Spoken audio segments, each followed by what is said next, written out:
에베소서 6장 18절 말씀 한 절입니다. 같이 한번 읽겠습니다. 우리 쉬운 성경 없으신 분들은 주보 사이에 말씀 요약 부분에 있는 쉬운 성경 본문을 참고해서 읽어주시면 좋겠습니다. 같이 읽겠습니다. 성령 안에서 늘 기도하고 필요한 모든 것을 위해 간구하십시오. 언제나 준비된 마음으로 좌절하지 말고 다른 그리스도인들을 위해서도 기도하십시오. 아멘. 예수 그리스도를 구주로 고백하게 될 때 사람들은 여러 변화를 겪습니다. 그리스도인이 된 후에 겪는 변화 중에 하나는 우리가 의식을 하던 의식하지 못하든 저와 여러분은 영적 전쟁에 직면하게 된다는 것입니다. 그리스도인이 아니었을 때는 영적 전쟁이 없습니다. 괜히 건드렸다가 이 사람이 예수나 믿어볼까? 이렇게 생각할까봐 사탄이 자기 편에게 괜히 시비 걸고 건드리지 않습니다. 그러나 사탄이 자기 편이 아니다, 내 편인데 이게 뺏겼다 라고 생각을 하면요, 그때부터 돌변하는데요, 끊임없이 공격합니다. 자기 편으로 돌려놓으려고 하는 거죠. 우리가 이것을 영적 전쟁이라고 합니다. 그런데 전쟁이라고 하니까 꼭 이게 막 사탄이 이게 총 들고 칼 들고 막 이렇게 쫓아오는 것만 우리가 생각하게 되는데요. 여러분, 이렇게 무력을 쓰거나 폭력을 행사하는 것, 이런 것 말고요, 사탄이 어쩔 때는 더 무서운 공격이 이런 건데요, 달콤한 유혹처럼 공격한다는 것입니다. 나 사탄이다! 뭐 이러면서 나타나면 우리가 좀 무서워하고 두렵고 그냥 막 조심해야 되겠는데 쟤? 이렇게 생각하는데 이게 사탄인지 천사인지 구분이 안 되게 우리에게 올 때가 있다는 것입니다. 그래서 사도 바울이요, 에베소서 6장에서 그리스도인이 영적 전쟁에서 어떤 자세를 취해야 되는지를 말씀하죠. 11절에 보니까 사탄의 악한 속임수에 넘어가지 않도록 어떤 무력적인 공격이나 아니면 달콤한 유혹에도 넘어가지 않도록 어떻게 하라고요? 하나님의 무기로 완전무장하시기 바랍니다. 이렇게 되어 있습니다. 13절도 볼까요? 하나님의 전신갑주가 필요한 이유가 여기 있습니다. 그것은 악한 날에 쓰러지지 않고 싸움이 끝난 후에도 굳건히 서기 위해서입니다. 성경은 두 번에 걸쳐서 이 영적인 무장하고 전신갑주를 입어야 된다라고 말씀합니다. 바울은 에베소 교회에 있는 성도들에게 영적 전쟁에서 이기는 방법을 가르쳐주는 것으로 그의 서신을 6장에서 마무리하고 있는데요. 승리의 비결, 어떻게 하면 사탄의 영적 전쟁에서 승리하느냐? 비결은 우리가 완전 무장하고 전신갑주를 입는 거다라고 얘기합니다. 그래야 이길 수 있다라고 얘기를 하는데요. 14절부터 17절이죠. 지난주 본문이었는데요. 이제 여러분은 굳게 서서 진리의 허리띠를 띠고 가슴에 의의 흉배를 붙이십시오. 발에는 평화의 복음에 전할 신을 신으십시오. 손에는 악한 자의 불화살을 막아낼 믿음의 방패를 드십시오. 머리에는 구원의 투구를 쓰고 하나님의 말씀인 성령의 칼을 말씀을 쥐십시오. 이렇게 되어 있죠. 여러분, 전신갑주가 몇 가지였습니까? 6가지입니다. 진리의 허리띠, 의의 흉배, 복음의 전할, 평화의 복음을 전할 신, 믿음의 방패, 구원의 투구, 성령의 칼, 말씀이라고 우리가 살펴보았습니다. 그런데 여러분, 이런 복잡한 전신갑주를 딱 한마디로 한 단어로 말할 수 있다라고 했죠. 진리, 의, 복음, 믿음, 구원, 말씀. 누구십니까? 예수님이시다라고 했습니다. 결국 우리가 입어야 될 것은 예수로 옷 입는 것입니다. 영적 전쟁에서 승리하는 비결은 예수로 무장하는 것입니다. 그분이 내 안에, 내가 그분 안에 있어서 함께하는 것, 그래서 사단과 싸워서 이길 수 있다는 것이죠. 그러면 여러분, 어떻게 예수님과 함께 할 수 있을까요? 어떻게 예수로 옷 입는 게 가능합니까? 어떻게 해야 전신갑주를 취하는 것입니까? 그것이 오늘 본문 18절이 말씀하는 것인데요. 같이 한번 읽어볼까요? 다시. 성령 안에서 늘 기도하고 필요한 모든 것을 위해 간구하십시오. 언제나 준비된 마음으로 좌절하지 말고 다른 그리스도인들을 위해서도 기도하십시오. 18절 말씀 우리가 읽은 쉬운 성경보다 개역 성경으로 읽는 게 조금 더 제가 지금 말씀을 전하는 것에 더 느낌이 분명하게 다가오는 것 같아요. 그래서 개역 성경을 주보 사이에 또 여러분 프린트를 해서 드렸는데요. 같이 한번 볼까요? 개역 성경으로 다시 한번 읽겠습니다. 모든 기도와 간구로 하되 무시로 성령 안에서 기도하고 이를 위하여 깨어 구하기를 항상 힘쓰며 여러 성도를 위하여 구하고. 예수로 옷 입는 게 어떻게 가능하냐 하면 기도입니다. 바울은요, 기도를 우리가 갖추어야 될 또 하나의 무기다라고 말하지 않습니다. 7번째 무기, 7번째 전신갑주라고 얘기하지 않습니다. 그러면 뭔가 하면요, 전신갑주를 사용할 수 있는, 기도는 전신갑주를 사용할 수 있는 에너지입니다. 힘입니다. 제가 이번 주간에 큰 거 하나 장만했습니다. 스마트폰을 하나 샀어요. 오, 그게 뭔가 제가 여태까지 별로 관심이 없었어요. 아무래도 아내가 사줄 것 같지 않아서 일부러라도 제가 관심을 안 가졌습니다. 근데 감사하게도요, 쓰던 핸드폰에 액정이 나갔어요. 절대로 제가 일부러 그런 게 아닙니다. 절대로 일부러 그런 건 아닌데, 한 3년 쓰니까 이게 핸드폰에 맛이 갔습니다. 그러니까 아내가 이왕 사는 김에 내가 스마트폰으로 바꿔둔다 이러면서 사줬어요. 고맙습니다.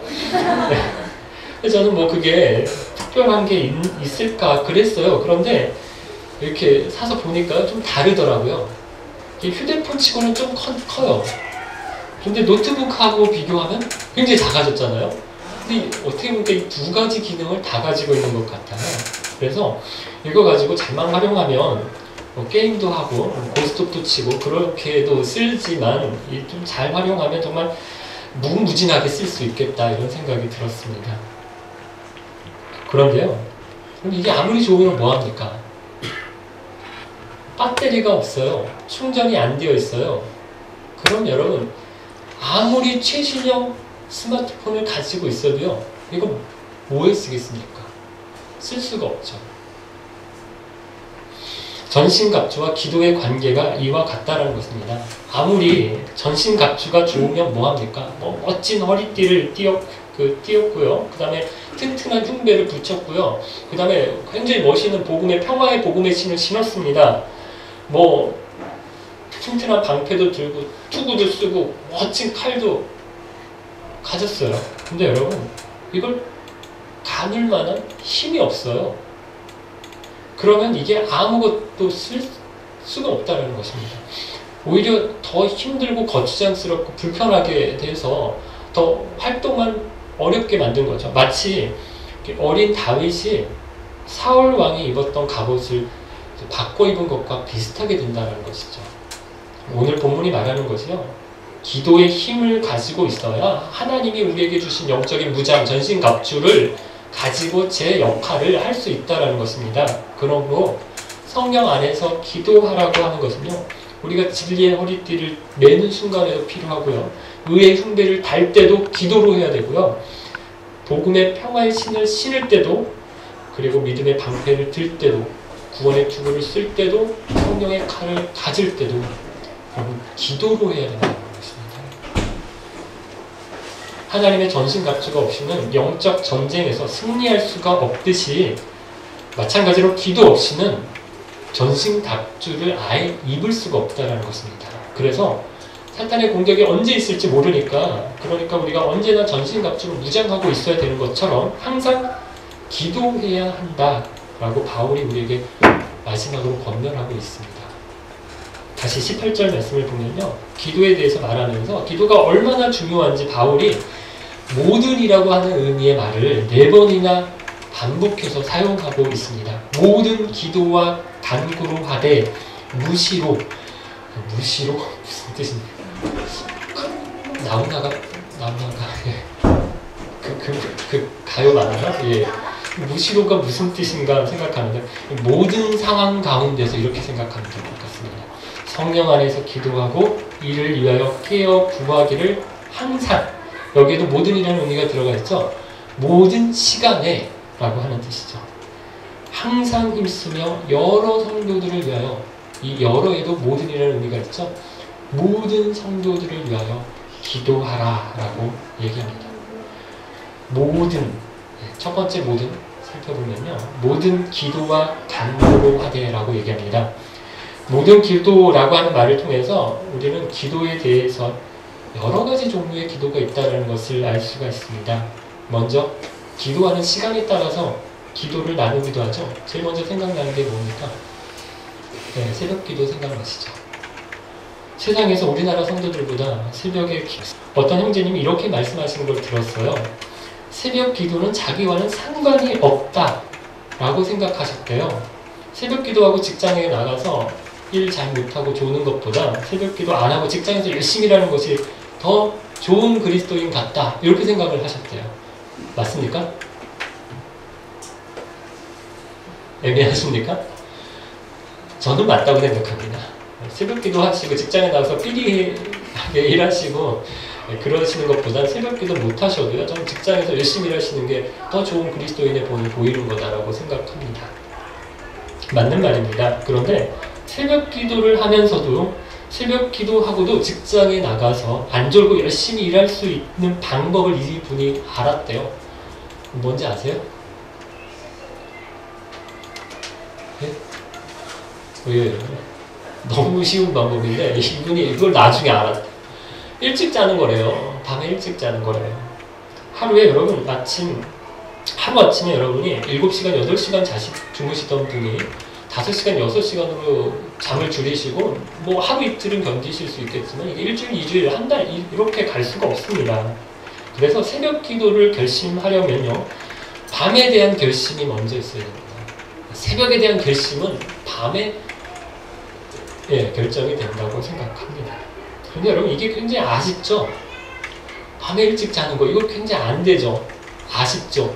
뭐 특별한 걸 하는 건 아닙니다. 밤에 늦게까지 안 주무시는 분들, 물론 열심히 공부하는 학생들도 우리 여기 앉아 있지만 이런 똘똘한 학생들 빼고는 밤에 늦게까지 뭐 하시는가 보면 뭐 특별한 거 하는 건 아니에요. 그런데 그 시간에 뭐 일찍 자기가 굉장히 아쉬워요. 뭐라도 이렇게 좀 해야 될 것 같아요. 그런데 여러분 이런 밤에 일찍 자는 것, 저는 이거 헌신이라고 생각하는데 저에게는 그렇습니다. 안 졸리는데도 막 자려고 하는 이런 헌신이 없이는 새벽에 기도하는 게 어렵죠. 그런데 여러분 새벽 기도만 있는 게 아닙니다. 다들 해도 안 되더라. 난 아침잠이 너무 많아서 도저히 새벽 기도는 불가능해. 여러분 이런 분들이 계십니다. 이해해요. 그럼 이런 핑계로 기도 안 하시는 것을 정당화하는 사람들이 있을까봐 지금 바울이 모든 기도라고 얘기를 하는 겁니다. 뭐예요? 새벽 기도? 그거 안 되면 마세요. 마세요. 하지 마세요. 그거 나는 진짜 체질적으로 새벽 기도를 못한다, 이렇게 생각하시는 분들은 하지 마세요. 그러나 그렇다고 기도 안 하시면 안 됩니다. 그래서요, 아무 때나 시간을 정해서요, 기도하세요. 시간 날 때 기도해야지, 이거 시간 절대 안 납니다. 시간 정하세요.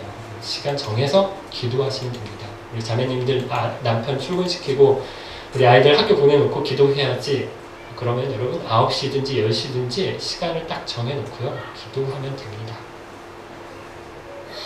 우리 형제님들 중에서 일찍 출근해서 직장에서 아무도 아직 출근 안 했을 때 혼자 일찍 좀 출근해서 말씀 보고 기도하고 그렇게 하루 일과 시작해야지, 그렇게 생각하고 또 열심히 하시는 분들 계신데요. 좋습니다. 어떤 분은 정오 기도 이렇게 얘기하고요, 12시에 기도하고 식사하러 가시는 분들 계신데요. 좋습니다. 이름은 붙이기 나름입니다. 깊은 밤에 기도하면 뭐라고 부르죠? 심야 기도. 밤을 새서 기도하면 철야 기도. 갖다 붙이세요. 아무거나 갖다 붙여서요, 기도하세요. 여러분 또 기도하는 장소에 따라서 기도를 나눌 수가 있어요. 골방에서 기도하면 골방 기도, 산에서 기도하면 산 기도, 나무 잡고 기도하면 소나무 뿌리 잡기 기도, 이런 이름 갖다 붙이기 나름입니다. 어떤 분은 교회 당에 나와서 기도해야 더 기도가 정성스러운 기도다, 뭐 이렇게 이야기하는 분도 계신데요. 그래서 내가 교회당에 나올 시간이 없어서 기도를 못합니다. 내가 교회당에 나올 차편이 없어서 기도를 못합니다. 이런 걸로 또 기도 안 하시는 핑계를 대시는 분들이 치사하게 또 있으시는데요. 여러분 알고 그러시는 건지 모르고 그러시는 건지 모르겠어요. 여러분 꼭 그런 게 아닙니다. 아무 데서나 기도하세요. 물론 교회당에 나와서 기도를 하시면 이렇게 더 집중을 잘 하실 수는 있어요. 그래서 기도가 잘 된다 이렇게 표현하실 수는 있어요. 그런데 하나님이 교회당 안에만 계셔가지고요. 교회당 안에서 기도할 때 우리 기도를 들으시고 교회당 밖에서 기도하면 이게 하나님하고 점점 멀어져 있기 때문에 좀 퍼센티지가 떨어지고 이런 거 아닙니다. 꼭 기도원에 가야만 기도가 된다. 조금 이상합니다.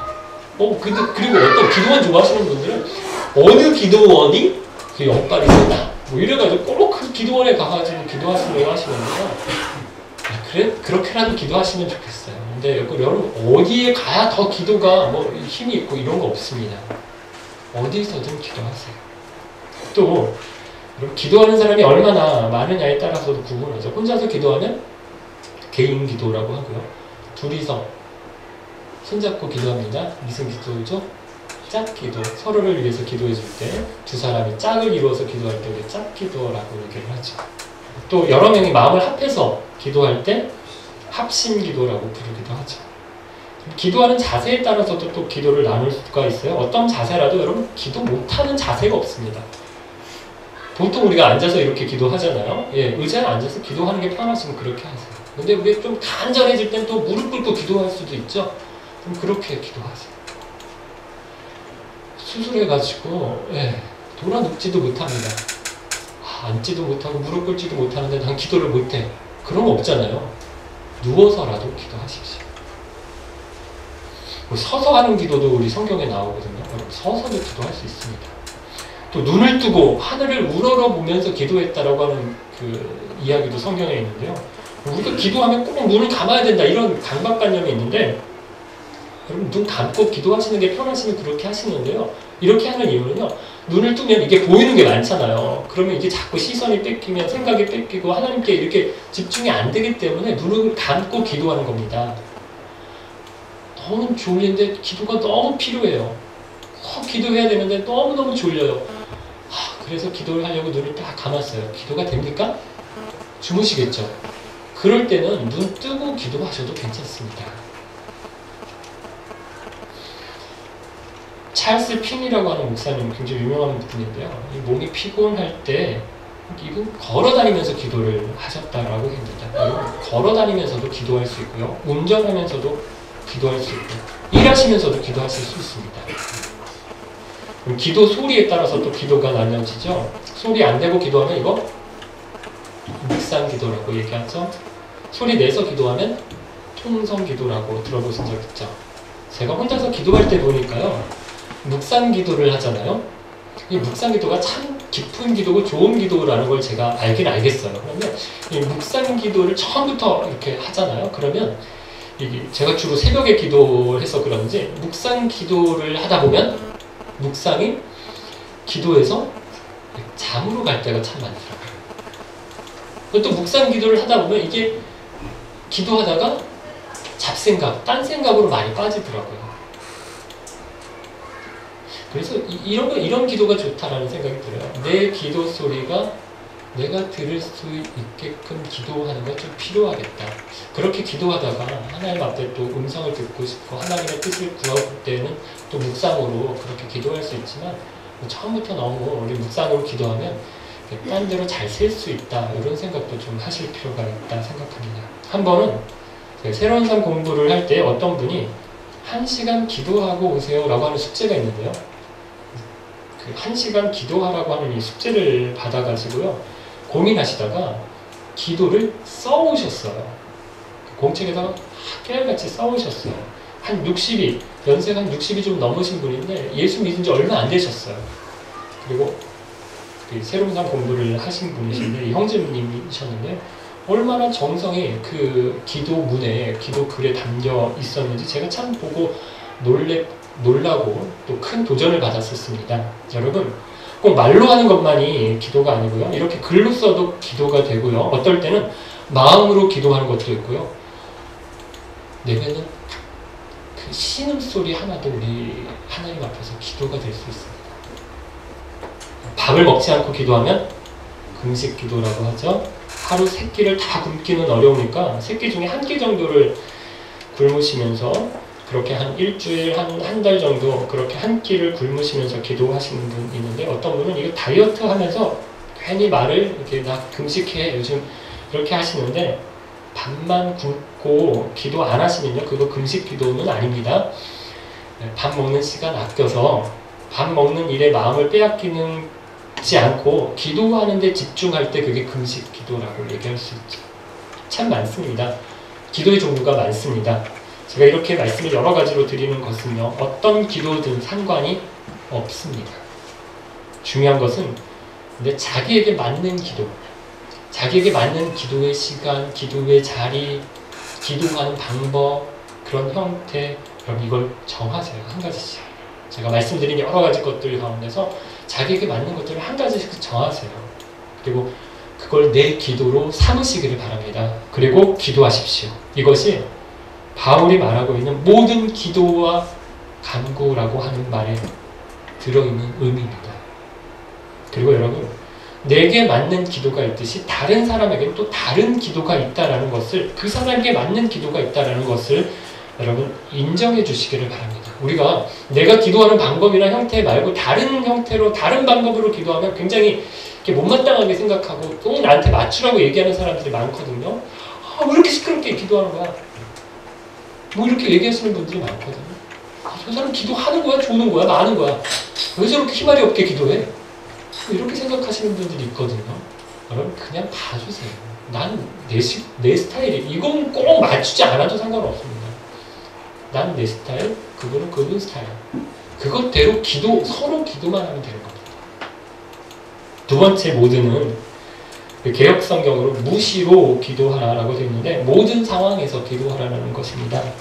그리스도인이든 아니든 간에 어려움을 만나잖아요. 그러면 기도하지 않는 사람 없습니다. 예수님을 안 믿어도요, 어려운 일이 생기잖아요. 큰일이 생기잖아요. 그러면 막연하게나마 신을 찾습니다.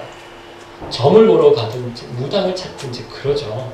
그런데 여러분 슬프게도 우리 많은 그리스도인들이 이런 정도로만 기도하는 사람이 많다라는 것입니다. 병들었을 때, 일이 잘 안 풀리고 어려움을 당할 때, 우리 학생들은 학교에서 시험 보는 시간에만 막 기도하는 사람이에요. 숙제 안 해왔는데 선생님 과제 막 검사하고 막 발표시키고 이럴 때 하나님 제발 저 안 걸리게 해주세요. 이럴 때만 너무 간절하게 기도하는 사람들이 있는데요. 여러분 인생 그렇게 살지 마십시오. 어려울 때 기도하지 말라는 게 아닙니다. 어려울 때 기도해야죠. 그런데 여러분 때때로 하나님이요, 너무 기도 안 하는 자녀들에게 너 좀 기도 좀 해라 이렇게 가르쳐 주시기 위해서 엉망진창인 그런 상황을, 그런 어려움을 우리에게 주시기도 합니다. 하지만 무시로 기도하라라고 말씀하시는 것은요, 꼭 나 아쉬울 때만, 어려울 때만 기도하지 말고요, 우리 삶의 모든 상황 속에서 기도의 자리에 나가라는 것입니다. 행복하세요? 평안하세요? 아무 걱정이 없으세요? 이러기가 진짜 쉽지 않은데 이런 분들 거의 없을 겁니다. 왜 아무 걱정이 없고 그러고 뭐 힘든 게 아무것도 없으면 좀 불안하시죠? 이게 언제 힘든 일이 올까? 여러분 이럴 때 기도하세요. 기도로 하나님께 그 행복한 마음과 감사의 마음을 올려드리십시오. 힘이 드십니까? 고난이 있으세요? 만사가 다 걱정입니까? 불안하십니까? 여러분 다 있습니다. 아무리 좋아 보이는 사람도요, 이런 게 다 있습니다. 기도하세요. 우리 고민과 우리의 아픔을, 어려움을, 힘든 것들을 하나님께 다 말씀드리시기를 바랍니다. 아침에 일어나서 하루의 일과를 시작하십니까? 하루의 일과를 다 마치고 잠자리에 드십니까? 제가 자주 그랬는데요. 침대에 누워 그냥 의미 없이 리모컨으로 TV 그 채널을 돌릴 때가 참 많아요. 그러다가 에이 자자 이런 리모컨 던지고 이렇게 주무시지 마시고요. 잠시라도 잠자리에서 우리 하나님 앞에 기도하기를 원합니다. 친구를 만납니까? 식사를 합니까? 휴가 중이십니까? 중요한 결정을 해야 됩니까? 중요한 미팅이 있습니까? 기도하십시오. 기도하지 않아도 괜찮은 상황은 우리 삶 속에 없습니다. 이게 무시로 모든 상황 가운데서 기도하라고 하는 말씀의 의미입니다. 세 번째, 세 번째 모드는 항상 기도하라고 되어 있죠. 여러분, 항상이라는 말 속에는요, 모든 시간이라고 하는 의미가 있죠. 어떤 형태나 어떤 종류의 기도든지 상관없어. 어떤 상황이든지 상관없어. 이렇게 바울이 얘기한다면 항상 언제든지 기도해야 된다라고 우리에게 말씀합니다. 그럼 이게 데살로니가전서 5장 17절에 있는 말씀하고 같은 거죠. 항상 기뻐하라, 쉬지 말고 기도하라, 범사에 감사하라 라고 하는 말씀과 같은 의미죠. 사탄이 쓰는 수법 가운데 대표적인 공격이 있는데요, 이게 제일 힘든 것 같아요. 언제나 지금 할 수 있는 일을요, 다음에 해, 다음에 해도 돼, 그렇게 미루라고 유혹하는 것입니다. 요즘 부끄럽게도 제가 큐티를 못하고 있거든요. 매일 성경 주문을 해서 꼬박꼬박 받아봅니다. 우리 박유아 목녀님이 수고를 많이 해주시는데요, 이게 깜빡하면 월이 넘어가요. 그러면요, 중간부터 하기가 좀 그러니까요, 다음번 책이 오면 그때부터 열심히 해야지, 이렇게 하거든요. 이러시는 분들 저 말고도 있죠? 있다고 해주세요. 저만 그러면 좀 부끄러우니까. 네, 그렇게 만들더라고요. 그러다가 꽤 오랫동안 큐티를 못했는데요, 이번 9월호 10월호부터 열심히 해야지. 아니다, 오늘부터 이것도 미루는 거야. 오늘부터 열심히 해야지. 이렇게 마음을 우리가 먹었으면 좋겠습니다. 이렇게 보면요, 사탄이 제게 이거 잘 씁니다. 이거 잘 씁니다. 아예 하지 말라는 말은 얘가 잘 안 해요, 저한테. 그러면 제가 이게 무슨 소리야? 이게 절대 하지 말라고? 큐티 하지 말라고? 기도하지 말라고? 이러면 제가 이제 펄쩍 뜁니다.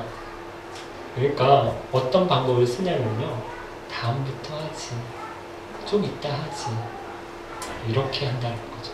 내일부터 하지, 다음 달부터 하지. 우리 자매님들 매일같이 결심하시죠? 내일부터 다이어트 할 거야.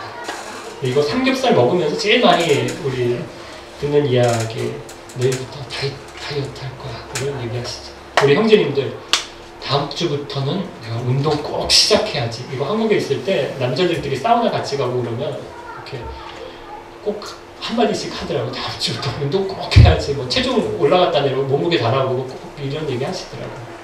근데 여러분, 이렇게 미루는 것 중에서 가장 치명적인 유혹이 뭐냐면요, 기도입니다.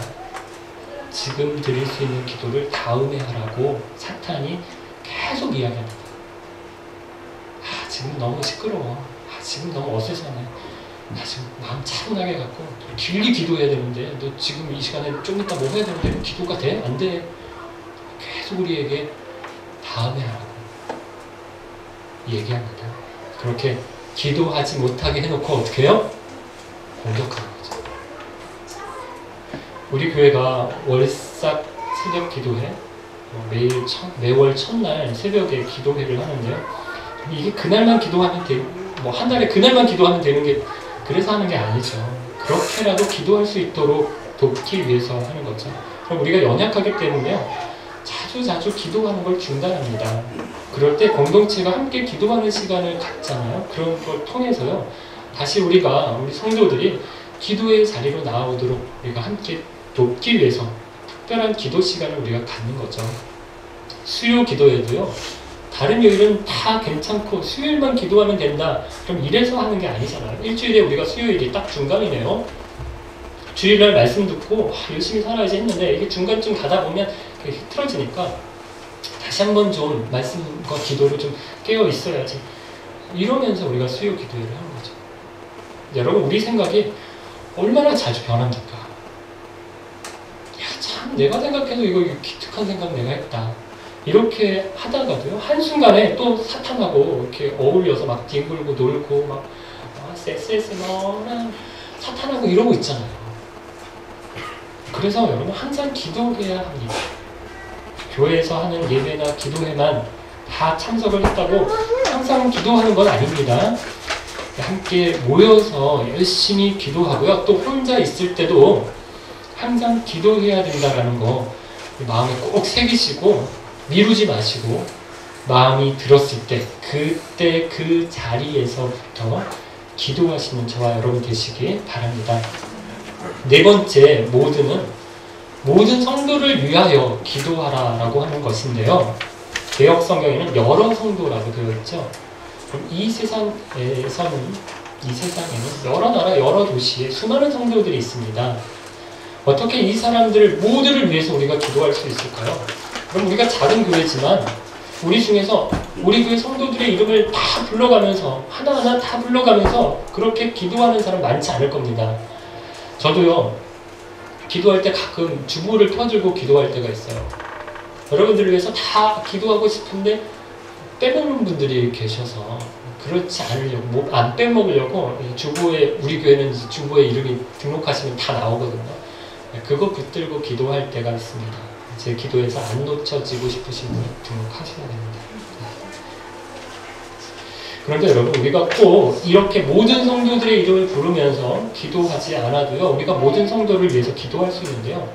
우리가 싸우는 이 영적 전쟁이 나 혼자서 1대1로 사단하고 싸우는 게 아니라는 거요, 생각하고요. 나와 같이 싸우고 있는 사람들이 있다는 것, 많은 사람들이 함께 있다는 것을 알면요, 우리가 모든 성도들을 위해서 기도할 수 있습니다.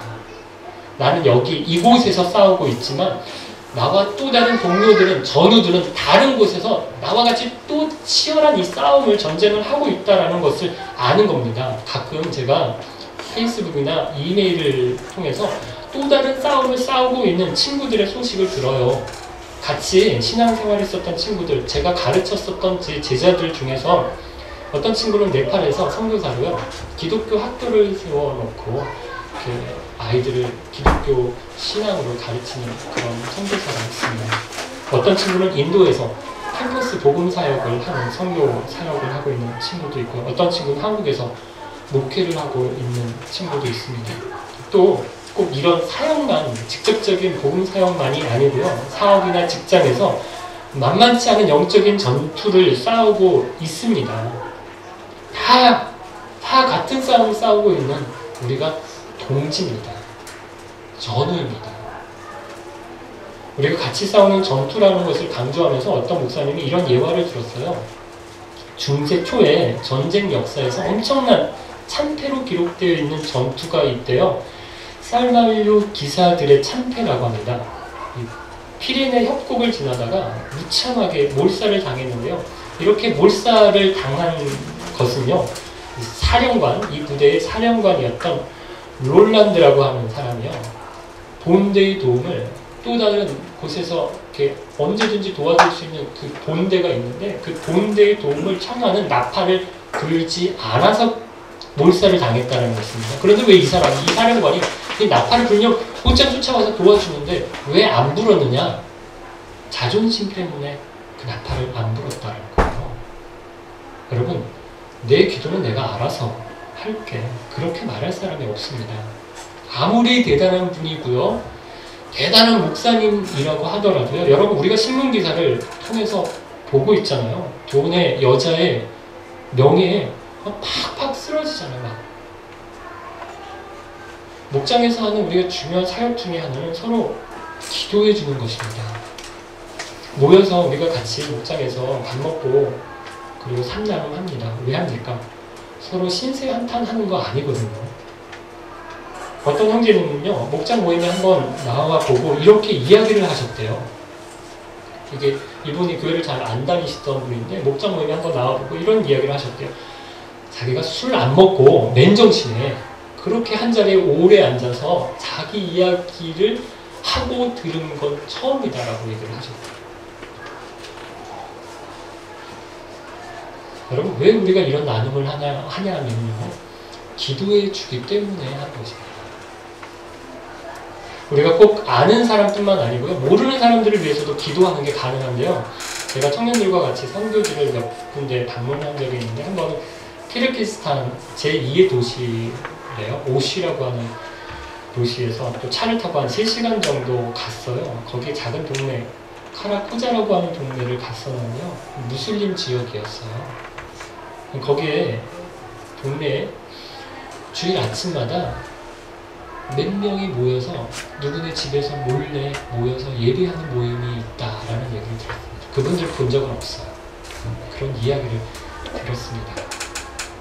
그리고 그곳에 그 도시에서 조금 있다가 경찰한테 잡혀가지고 이제 경찰서 신문하는 방 이렇게 좁은 방에 그 탁자에 앉아가지고 경찰 막 신문을 받고 그래서 쫓겨난 적이 있었는데 지금도 선교를 위해서 기도할 때면요 그 카라코자라고 하는 동네 그때 그 도시에 모이는 지하 교회를 생각하면서 이름도 모르지만 그 동네 이름을 생각하면서 제가 기도하는 걸 잊지 않고 있습니다. 제가 꼭 다시 한번 그 동네에 꼭 내가 다시 방문해서 그 교회 하나님 나라, 하나님의 교회가 세워지는 거 보고 싶은 그런 기대가 있습니다.